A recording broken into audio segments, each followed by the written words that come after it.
All right, good morning, everyone. Thank you for joining today's EAC webinar. This is Cassie Stumo. I am the marketing specialist at EAC. Lauren, our additive manufacturing specialist, will be delivering an introduction of EAC. And then Kevin from Formlabs will be talking to us today about the new products and materials from Formlabs. So this session is being recorded. Unless there are any technical difficulties, everyone will be receiving a replay after the webinar. So please feel free to drop questions in the chat as we go, and we will answer them after the presentation. And Lauren, it is all yours. Awesome. Thanks, Cassie.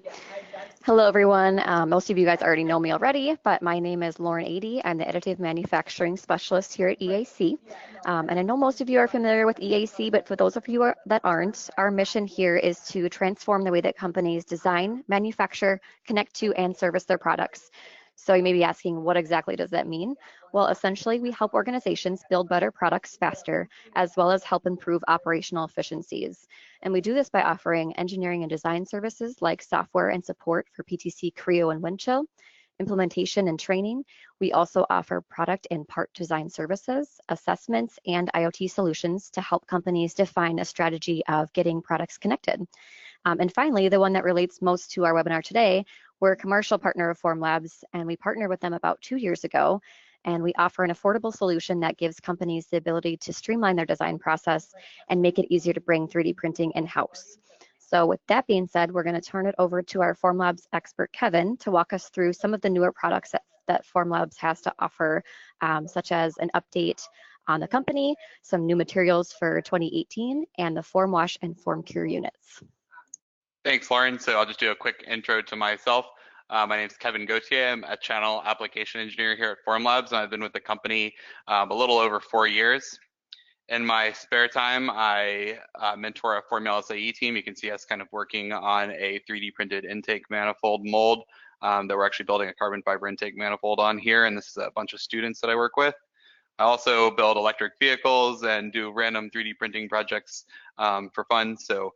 And also just enjoy working with Formlabs and our channel partners.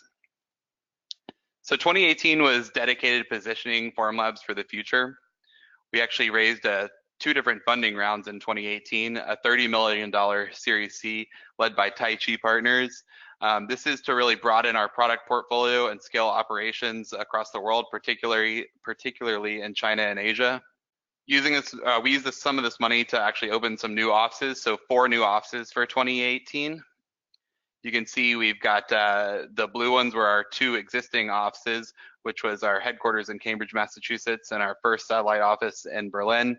We also, in 2018, opened offices in Raleigh, North Carolina, Hungary, Shenzhen, and Tokyo. We also raised another $15 million Series D in 2018. This brought the valuation of Formlabs up to $1 billion and got us the elusive unicorn status. Jeff Immelt, former CEO of GE, joined our board. Our products are used by tons of enterprise customers to design products, robots, cars, dental surgical guides, earbuds. The possibilities are really endless.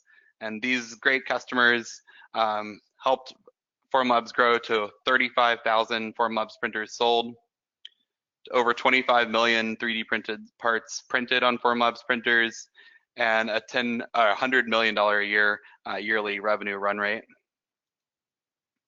So a snapshot of the company today: about 450 people, 6 offices, 2 factories, and about 150 engineers and scientists on the team. This is many of the world's experts in 3D printing, material science, and stereolithography. We're going to talk about our engineering materials today. You can see kind of all of them mapped out on this heat map here. So you can see which materials are stronger in, say, impact strength or heat deflection temperature, all plotted out on this graph. 6 different engineering materials, so tough, durable, high temp, rigid, Gray Pro, and flexible. For 2018, rigid and Gray Pro are our new materials. So we'll get started with those 2 materials and talk about what's unique about them and where they can actually be used, what sort of applications they're useful for. So we'll start with rigid material. This is our first glass reinforced photopolymer resin.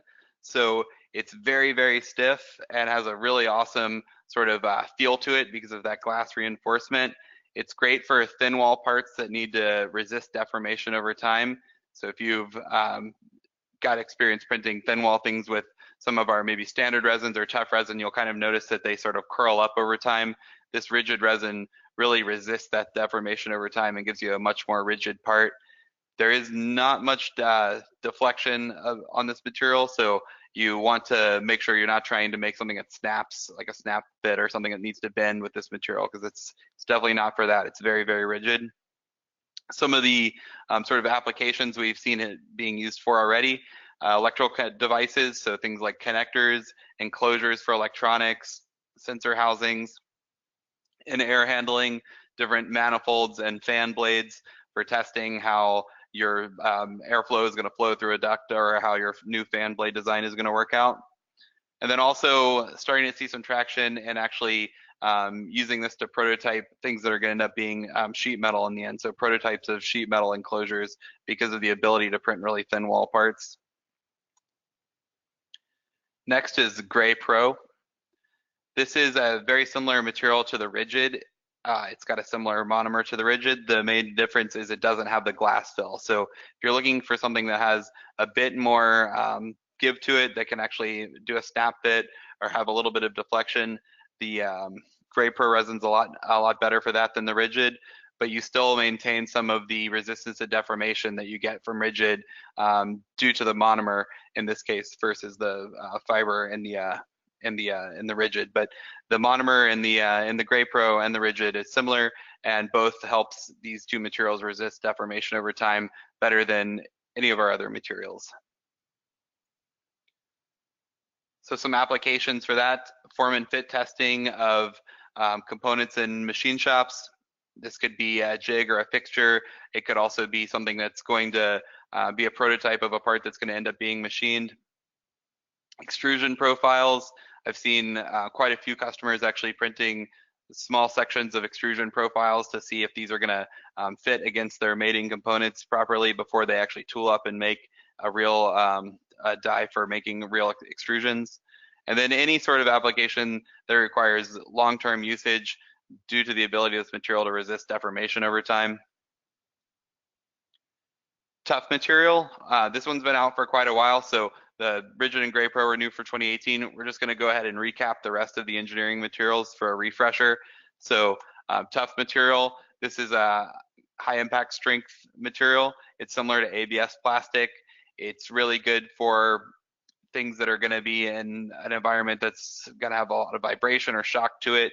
And it's got good flexibility to it for things that need to flex like a snap fit. So before Gray Pro came out, this was probably our most popular material for jigs and fixtures. Still very applicable to jigs and fixtures. This material is going to be a bit more impact resistant than Gray Pro. So it's a little bit more forgiving in a harsher environment. The Gray Pro is going to be better for a more rigid application.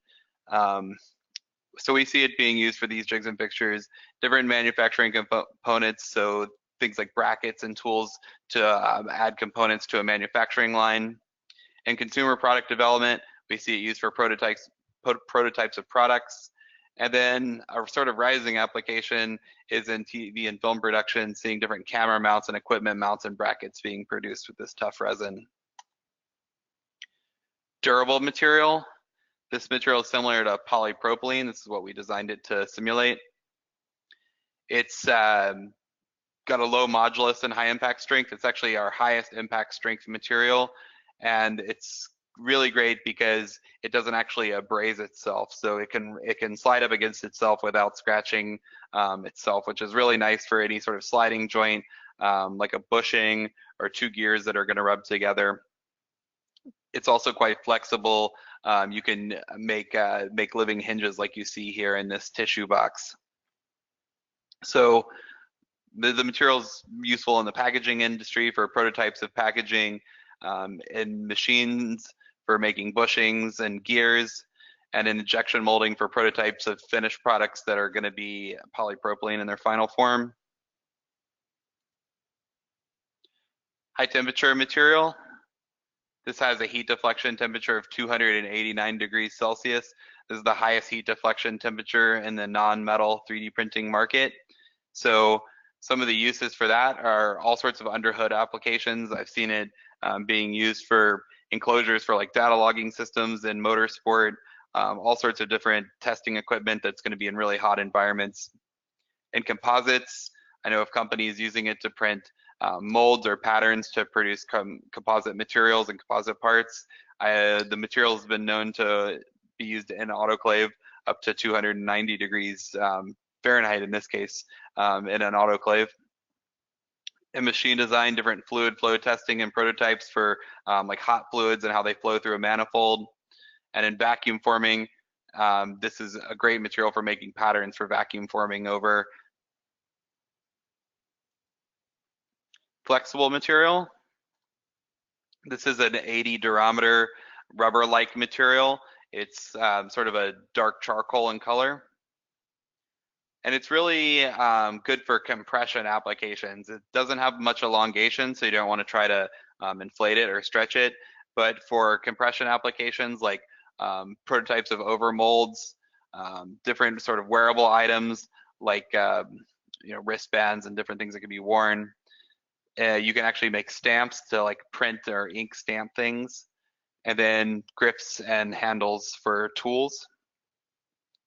Good for all of those sort of usages. And now we'll move to the form wash and the form cure.